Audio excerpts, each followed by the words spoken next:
Hi everyone, welcome to a video where we're going to talk about tension. I love talking about tension. I think it's a really fun subject because when you create a fabric with good tension, it is so satisfying. Right now, I have this little row, all my little ducks in a row, because all those swatches are kind of different. This one is a swatch I made for a sweater. It was made back and forth, so one row knitting, one row purling. This one was done in the round. I have a video for that right here. I explain how I do this method where I carry the yarn across. So every row was knit. Obviously, these two are different yarns, so we're not going to compare the gauge. We're just going to compare how equal the stitches are compared to one another. When you look at this, it was all knit stitches. So all the stitches are pretty much the same size. They look all nice and tidy. This one, because it was knit back and forth, there's rows that are knit and rows that are purled. Can you tell the difference between the knit and purl rows? Not really. When you look at this one, it's a little bit different. It looks a little bit like the little ugly duckling.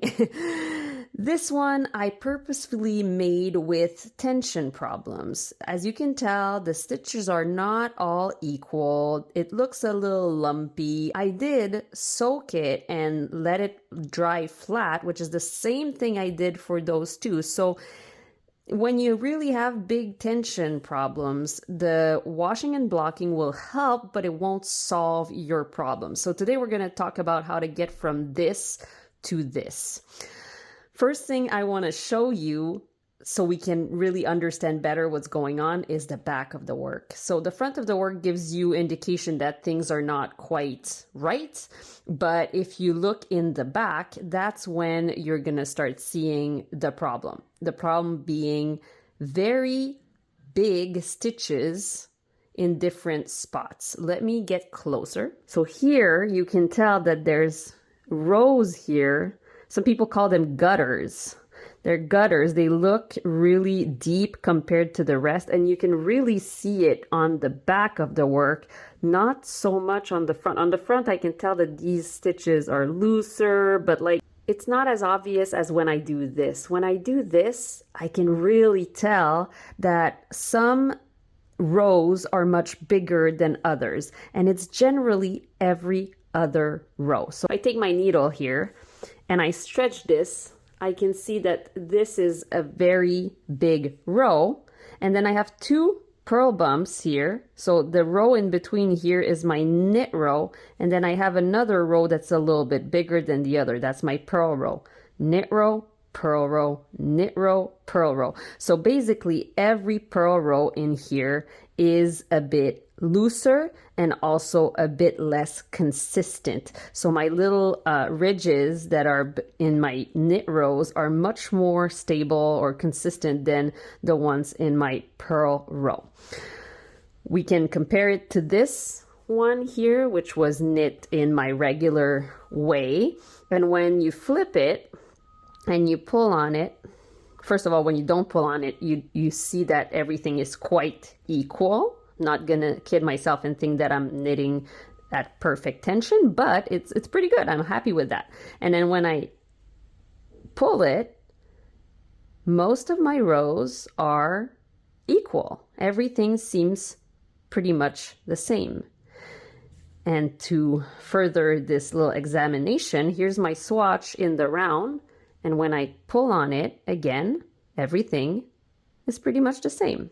And this, the rowing out here compared to this, is exactly the reason why people have a much different tension when they knit in the round versus flat. And we're going to try and minimize it as much as possible.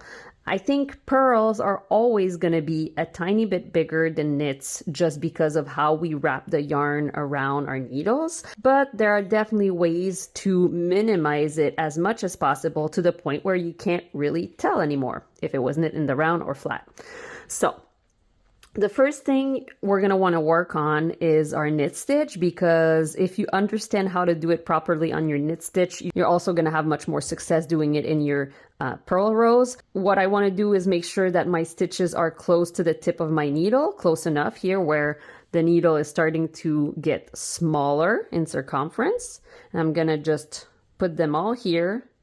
And when I'm going to start knitting, I'm going to bring a stitch into the place where it's getting smaller to create space to enter the stitch without making it bigger. So imagine I just did a purl row, and this stitch here is the purl row, and if I keep it here and I enter my stitch, I'm already like making it bigger. And then when I knit, if I try and pull on that stitch, I'm then pulling this stitch wide open, and I'm also pulling this stitch here, creating a bigger stitch than necessary. So if I knit like this,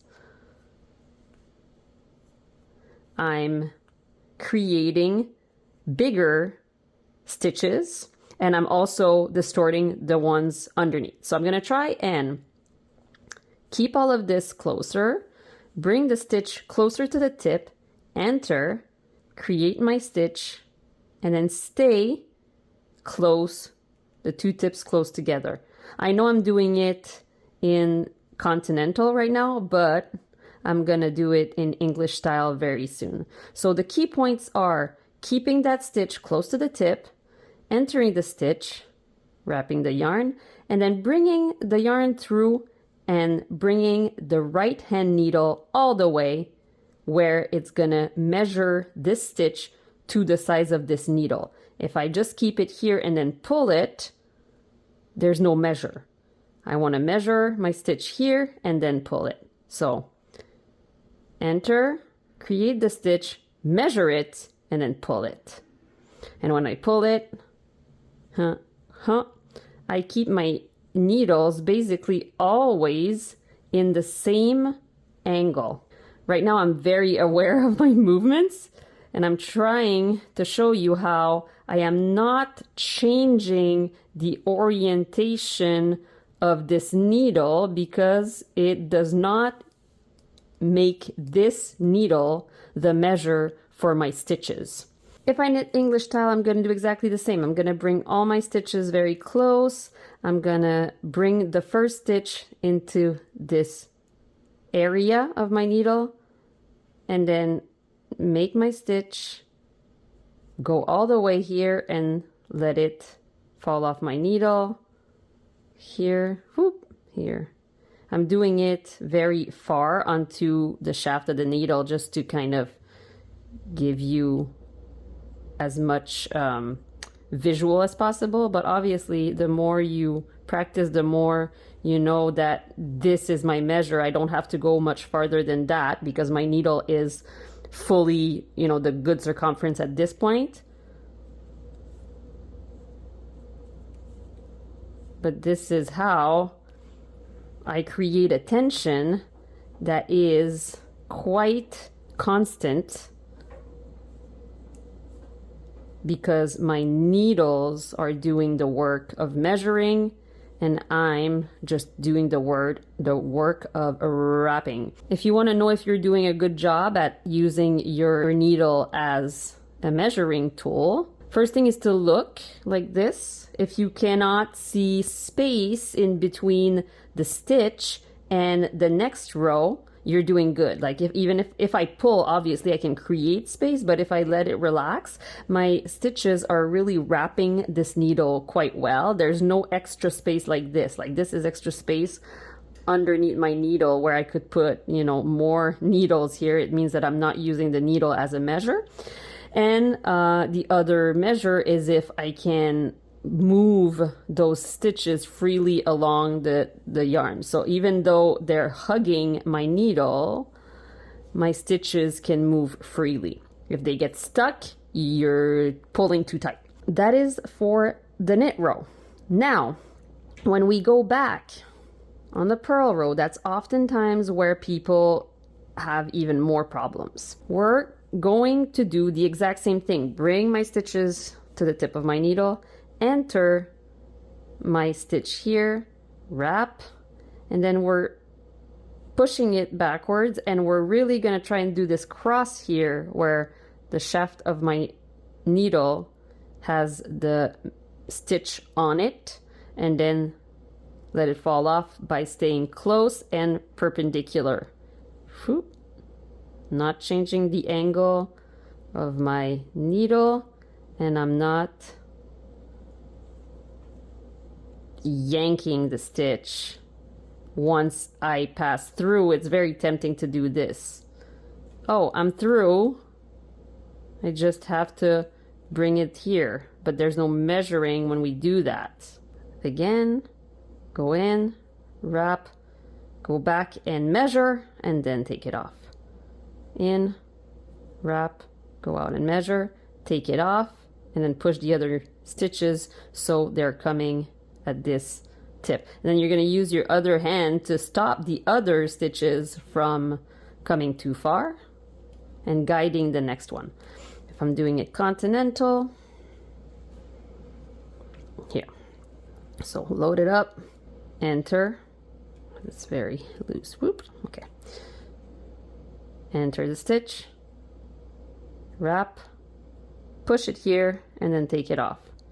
Enter the stitch, wrap, push it, take it off. Obviously, this is my method of purling in both the English and continental style, and it works for me. So if after trying those tips in your way of doing purl stitches and you still see gutters or rowing out issues, there's still ways to help you create better purl rows. One is to change the size of your needle. So if you're working back and forth, when you're going to the left or you're going on a knit row, you're using this needle here. When you're going on a purl row, you would be using this needle here. If you put a smaller end on this needle, or if you use a completely different needle to work the purl row, you can achieve better tension if really there's a big discrepancy between your purls and your knits. I don't necessarily recommend to use that method as a forever method. It's a little bit of a crutch, but it does, it does what it does. So it works. And if that works fine for you, go ahead and use that method. But if you want to get to the root of the problem, you can also try and use a different method of purling. So you could decide to basically knit backwards instead of purling, like so. You enter your stitch, you wrap your yarn, that's for someone that holds with the left, and then you bring the stitch over.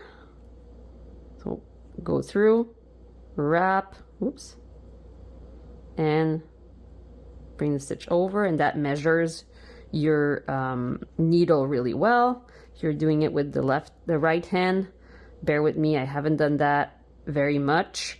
So around and then over.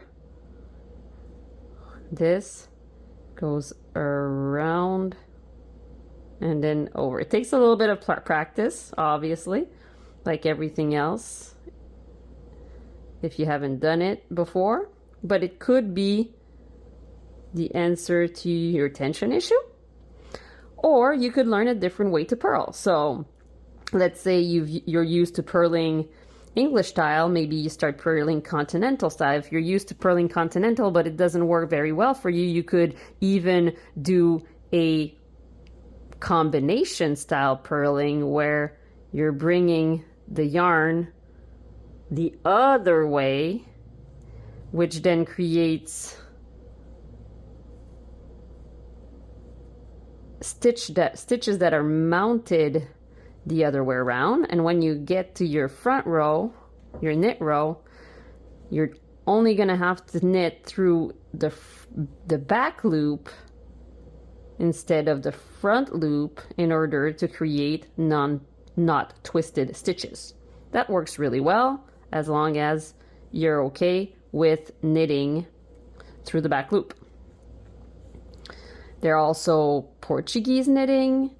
There's the option of doing Norwegian purls, but Norwegian purls have a tendency to stretch out the stitch because you do have to go, wait, here. So if I Norwegian purl, I would have to go in, stretch that stitch, go get the yarn and come back. So I'm stretching the stitch below, which if I'm loose here, maybe it can balance out how you're creating your stitches. Wait a second here. But for me, again, it's more difficult to maintain the size of our stitches. So that's kind of all of my tips on fixing tension issues and rowing out issues. Obviously, wool is always going to be more forgiving than plant-based fibers because it has stretch. If you knit well with wool and you have small tension issues, if you switch to linen or cotton, automatically you'll see that your tension issues are going to be worse. So it's really worth it to practice on a swatch if you're using a different base. Let me know if you learned something. What was your light bulb moment from this video? I really enjoy talking about the nitty-gritty of techniques that can really improve your knitting. If you'd like to learn on another subject, please don't hesitate to click on one of these videos.